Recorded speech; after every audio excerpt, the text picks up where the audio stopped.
Yo, this is Adrian from the Playoffs of Life podcast, here to sponsor Anchor so that you can find out what Anchor can do for you, as well as what it has already done for my life. If you haven't heard about Anchor, it's the easiest way to make a podcast, and let me explain. It's free. There's creation tools that allow you to record and edit your podcast right from your phone or computer. Anchor will also distribute your podcast for you so that it can be heard on things like Spotify, Apple Podcasts, Radio Public, and many other platforms. You can also make money off your podcast with no minimum listenership. And who doesn't like to make money with Anchor? It's everything you need to make a podcast in one place. So if you're interested, please download the free Anchor app or go to anchor.fm to get started. I'll repeat that. Download the free Anchor app or go to anchor.fm to get started. Peace.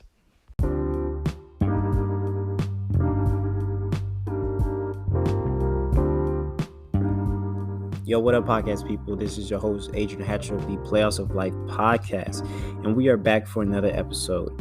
This episode is titled PG on Playback. Now, the reason for this episode being titled PG on Playback is because I believe the Chicago Bulls are looking for that next piece, and the next piece needs to be a point guard for the future. A starting point guard that can not only balance your team, but can also help you in the scoring department. And a lot of Chicago Bulls fans were hoping during the trade deadline that we would get Lonzo Ball. And we're also looking forward to him being a number one option in free agency with this upcoming year.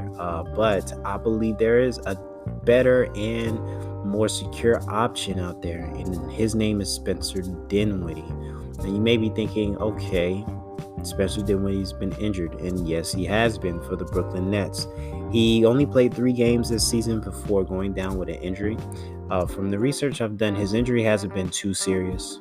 I believe it was a tear, which showed through Twitter exchanges and also through other research. It seems Spencer also doesn't believe his injury is going to hold him back too significantly.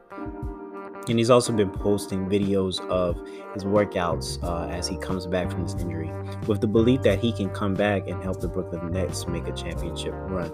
Now, of course, there hasn't been any definitive results or any news outlets that have stated that Spencer will return for the season. But with Spencer's mindset and his ability and will to be a hard worker, it can be said that Spencer could probably come back and somehow get acclimated before the playoffs, but we will find out soon. Now, let me say this before I go too deep in this. Of course, I would like Lonzo Ball on the team with his developing, his shooting, his already good defense, and of course, his playmaking. He does seem like the best option for the Chicago Bulls, but I just don't think the Pelicans are going to let Lonzo walk in free agency. I think he's such an integral part of the team and their most dynamic playmaker ever since Drew Holiday was traded. So to me, it just wouldn't make sense for them to let go of talent, especially a young talent like Lonzo, which means the Chicago Bulls have to find different options in order to compete. We may make the playoffs this year, but of course, we've seen from the game so far after the trade, we need a point guard to help with playmaking, getting our stars in the set and getting them acclimated, as well as making sure the team is playing the way that they're supposed to play on the floor. Now, Spencer Dinwiddie, as I said, was injured. Now, before his injury, though, he was averaging about 31 minutes per game, 20 points per game, 7 assists, and 3 rebounds in the 64 games he played with the Nets before his injury.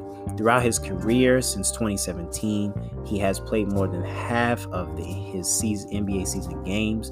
From 2016 to 17, 59 games. From 2017 to 18, 80 games. 2018 to 19, 68 games. And 2019 through 2020, 64 games. He had a stint early in his career with the Bulls back in 2016. He not only played for the Chicago Bulls, but also the G League team, the Windy City Bulls, where he averaged about 19 points, 8.1 assists, 3.7 rebounds, and about 40 minutes per game. Dinwiddie has been highlighted as a player with a high basketball IQ, catering to his strengths and being able to read the defense and make the right play. One thing that I would like to point out is I saw a YouTube video on B-Ball Breakdown. If you want to go, please check that out. A great source for those basketball fanatics out there, where he spoke with B-Ball Breakdown about the certain plays in the game that needed to be dissected and what his mindset was with running the team. And it just seemed from there he has a high basketball IQ, something that we need for a point guard to understand the playbook, but understand the spots on the floor that are best for the players around him and what the coach wants him to go out there and do to keep everything situated correctly.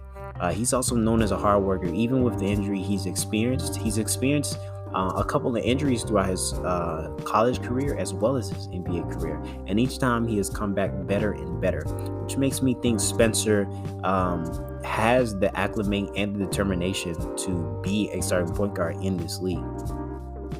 He's also known as a very aggressive slasher. That's the biggest part of his game, but he has had a developing three-point shot, and he's had a higher volume almost every single year in his career, which shows that he's not only developing the shot, but he's willing to take it, and he's been consistently making them more and more as he's gotten those chances, such as pull-up threes, step backs, being able to make the right read, and then if he's spot up for an open shot, he'll take it. Very aggressive, like I said, high basketball IQ, developing three-point shot. One thing that's notable about this free agency is that he has a player option. Now, you may be wondering, why would a player such as Spencer on the championship team come back and decline his player option?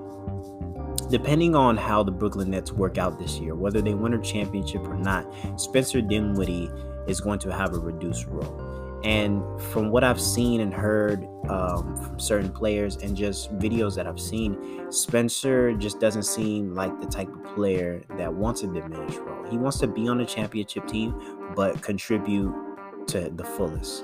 And with this injury that just happened as well, it may get complicated with the Brooklyn Nets, seeing as they are loaded with not only Blake Griffin, DeAndre Jordan, Kyrie, KD, and a James Harden, as well as the other role players on the team. Spencer kind of doesn't fit in the overall mindset of the team anymore. It doesn't mean he can't be a great player on a championship team, but it just doesn't seem like they need him as much as they would need other talent on the team in other positions, if you see what I'm saying. Also, Spencer, before he went down with his injury, was actually allowing people on his Twitter to decide what team he goes on if they supported his cryptocurrency business, which kind of shows me that he's willing to look for a new role on any team, depending on what feels right and what feels like the best fit. And with the talent that he has, it would just seem like the Chicago Bulls could definitely be underrated in pursuing him and actually getting him this year for the agency. Like I said, the Brooklyn Nets are in a weird position because they're loaded. Right now, they're second in the Eastern Conference at 36-17. With them being loaded, even if Spencer does come back, he has to get reacclimated enough to make a playoff run with them. And whether they win or not could really determine whether or not Dinwiddie is coming back in the next year. So with that being said, I really feel like Spencer Dinwiddie can take this time to get enough reps, to get the minutes, and to prove that he can be the starting point guard for the Chicago Bulls.